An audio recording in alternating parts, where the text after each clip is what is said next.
Wow, Walter, how are you? Mr. McDermott, hello again from Costa Rica again.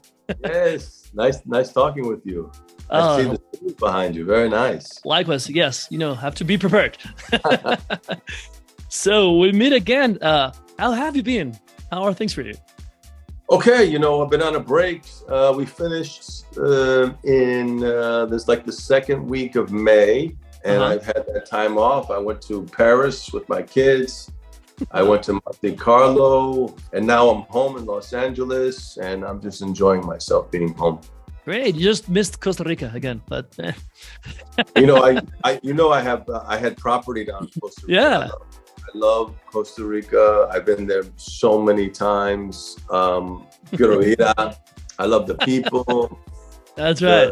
The obviously the land is so gorgeous there, and the ocean, the food, and Yeah, well, as always, it's a very special place. What I can't figure out, there's still no addresses.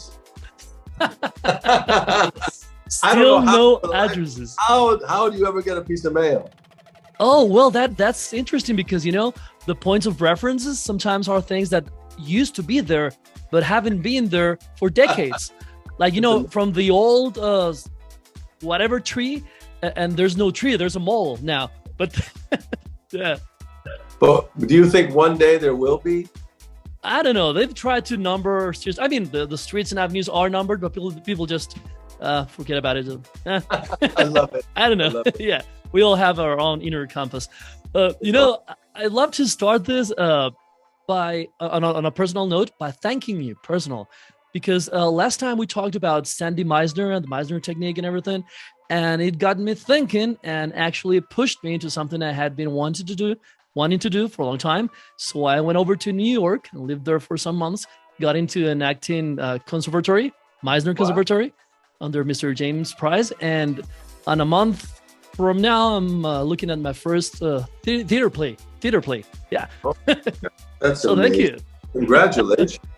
Yeah, the way you talked about it just clicked on me. So thank you very much for that. Oh, wow. Well, he's the Meisner technique is, in my estimation, the best. Some of the greatest actors have studied under that technique, and I was fortunate to actually study with Sandy himself. So, congratulations! I think that's really amazing. No, thank you. Thank you very much. Now, about your character about Remy Scott. You know how sometimes when you go back and watch a series you like and you watch the first season or the first episodes, you somehow sense that the characters are not quite there yet.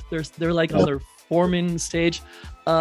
What changes do you think we'll see on Remy Scott? I think Remy will always be, a hero. I think that he will always be someone who goes out and sticks his neck out for his crew.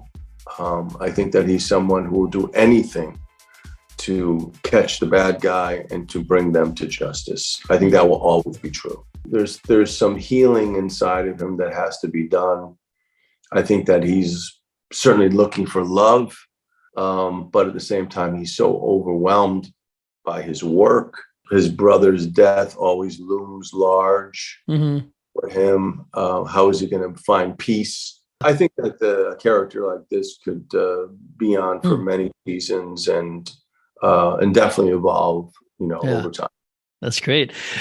One thing that I love about the show is that it sort of draws from real life situations, and the things that it portrays are not black or white. There are really nice nuances and everything, and that makes up for very interesting conversation. I was wondering, how does that work within the production? Your cast members. Does that ever become something to be talked about?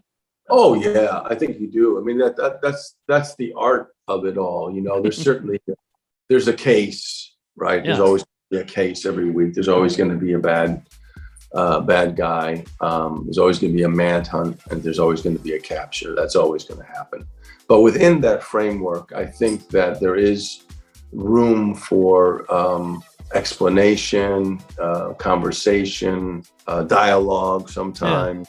trying to figure out on a daily basis. It's amazing because Yeah, you have to do this for 10 months out of the year. And we do it every day. What's my objective in the scene? All that stuff gets broken down for each actor.